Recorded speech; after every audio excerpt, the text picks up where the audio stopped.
Manoj home কিচেনলৈ সকলোকে স্বাগতম জনাইছোঁ। আজি মই এটা গুজিয়া ৰেচিপি লৈ আহিছোঁ।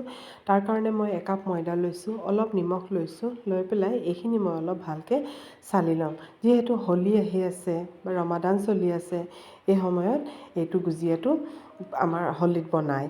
আৰু এতিয়া মই ইয়াত অলপ বেকিং পাউডাৰ এচিকুট দিছোঁ, একেবাৰে আঙুলিৰ আগত এচিকুট বেকিং পাউডাৰ দিছোঁ। দি পেলাই ইয়াত মই 3 চামুচমান তেল দি দিম। আৰু আপোনালোকে যদি ভাবে তেল দি পেলাই প্ৰথমতে এইখিনি ভালকৈ মিক্স কৰি ল'ব, তেতিয়া সেই ধৰণেও পাৰিব। মানে তেল দি পেলাই ময়দাখিনি ভালকৈ মিক্স কৰি ল'বও পাৰিব। আৰু নহ'লে যদি হাতত সময় কম থাকে, তেতিয়াহ'লে ইয়াত তেলতে আপোনালোকে পানী দি পেলাই এইখিনি অলপ ভালকৈ মিক্স কৰি ল'ব পাৰিব। দুই ধৰণে কৰিলে একো প্ৰব্লেম নহয়, দুই ধৰণে কৰিব পাৰে। এতিয়া মই এইখিনি ভালকৈ মিক্স কৰি ল'ম। তেল, পানী আৰু ময়দাখিনি ভালকৈ মিক্স কৰি ল'ম। মিক্স কৰি পেলাই এটা অলপ টান ডো মই তৈয়াৰ কৰিম। আৰু এই ধৰণে মই এটা টান ডো তৈয়াৰ কৰিম। আপোনালোকে গুজিয়া বনাইছেনে নাই? কাৰণ হোলী আহি আছে, হোলীতো গুজিয়া বনাই সকলোৱে। আৰু যদি বনোৱা নাই তেতিয়াহ'লে এই ধৰণে বনাব পাৰে। আৰু এতিয়া মই এটা টান ডো এই ধৰণে বনাই ল'ম। আৰু যদি মোৰ ভিডিঅ'বোৰ ভাল লাগে, প্লিজ এটা লাইক কৰি দিব আৰু বেল আইকনটো প্ৰেছ কৰি দিব, তেতিয়া মোৰ ভিডিঅ'ৰ ন'টিফিকেশ্যন পাই যাব। আৰু এতিয়া মই এইটো 15 মিনিটৰ কাৰণে মই ঢাকি পেলাই থৈ দিম। আৰু ইয়াত মই একাপ ময়দা লৈছোঁ, একাপ চেনি লৈছোঁ, আধা কাপ পানী লৈছোঁ, 2টা ইলাচি দিছোঁ। দি পেলাই এইখিনি চেনিখিনি মই অলপ মেল্ট কৰি ল'ম। আৰু এতিয়া চাওক, এইখিনি উতল আহি গ'ল আৰু মেল্ট হৈ গ'ল। আৰু ইয়াত কোনো তাৰৰ প্ৰয়োজন নাই, অকল মিঠাতেল বা মিঠাতেলৰ যিটো আমাৰ হেৰি থাকে আঠা, হাতত আঙুলি হেৰি কৰিলে অলপ পিছলি যায়, এই ধৰণৰ এটা টেক্সচাৰ আহিব লাগে। সেই সময়তে আমাৰ এইটো ৰেডি হৈ যাব। আৰু ইয়াত মই অলপ ভিনেগাৰ মিলাম। আৰু মোৰ ওচৰত নেমু নাছিলে আজি, সেইকাৰণে মই ভিনেগাৰ মিলাইছোঁ। আৰু যদি নেমু থাকে তেতিয়াহ'লে এচামুচ নেমুৰ ৰস মিলাই দিব। তেতিয়া কি হ'ব, ঠাণ্ডা হোৱাৰ পিছত গুজিয়াখিনি চেনিৰ কট নহয়। আৰু ইয়াত মই অলপ কালাৰ, এইটো অপশ্যনেল হয়, মই অলপ ফুড কালাৰ মিলাইছোঁ। আৰু এতিয়া আমাৰ এইটো ৰেডি হৈ গ'ল। ফুড কালাৰটো অপশ্যনেল হয়, আপোনালোকে যদি নিমিলায় তেতিয়া কোনো প্ৰব্লেম নাই, মই অলপ মিলাই দিছোঁ। আৰু এতিয়া আমাৰ এইটো নমাই থৈ দিম। আৰু এতিয়া আমাৰ এইটো 15 মিনিট ৰেষ্ট হৈ গ'ল। এইখিনি মই ভালকৈ অলপ মঠি ল'ম। মঠি পেলাই তাৰপিছত মই গুজিয়াকেইটা বনাই ল'ম।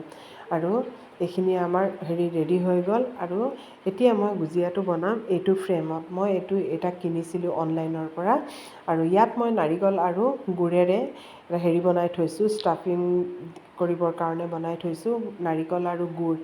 আৰু এইটো মই দেখুওৱা নাই বাৰু, এইটো সকলোৱে জানেই।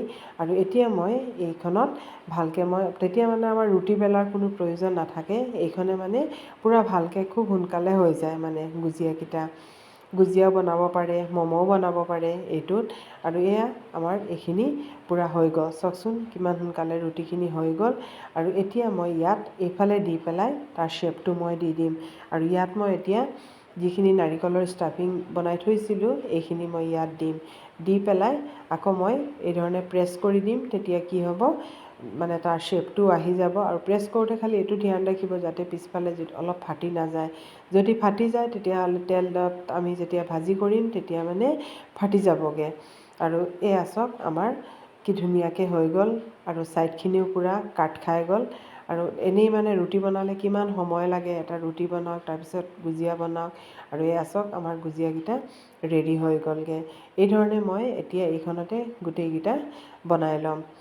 আৰু এয়া আমাৰ তেল গৰম হ'বলৈ দিছোঁ। তেলখিনি বেছি গৰম হোৱা নাই, বেছি গৰম হ'লে কি হ'ব, গুজিয়াখিনি ক্ৰিস্পি নহ'ব, বাহিৰখন ভজা হৈ যাব, ভিতৰটো কেঁচা থাকি যাব।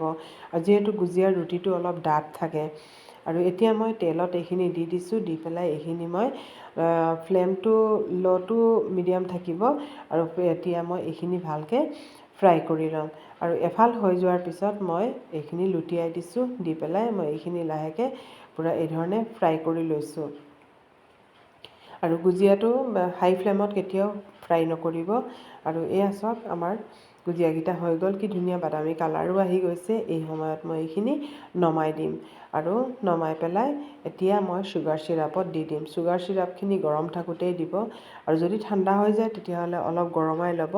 আৰু যিখিনি মই বাকী আছিলে এইখিনিও মই ইয়াত দি দিছোঁ। আৰু সেইখিনিও ভজা হৈ যাব।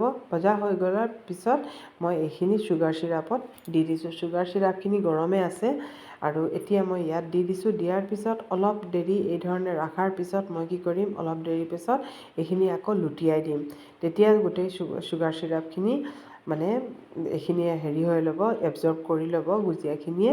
আৰু অলপ দেৰি মই এই ধৰণে ঢাকি থৈ পেলাই তাৰপিছত আকৌ অলপ দেৰি পিছত লুটিয়াই দিম। চাওকচোন চুগাৰ চিৰাপ কিমানখিনি এবজৰ্ব কৰি ল'লে। আৰু এতিয়া মই এইখিনি নমাই দিম। আমাৰ গুজিয়াকেইটা ৰেডি হৈ গ'ল। দেখিছেনে ইমান সোনকালে গুজিয়াকেইটা ৰেডি হৈ গ'ল আৰু ইমান টেষ্টি হৈছে, ভিতৰত পূৰা চুগাৰ চিৰাপ সোমাইছে। এয়া চাওকচোন কিমান ধুনীয়া হৈছে, আপোনালোকে এবাৰ ট্ৰাই কৰি চাব।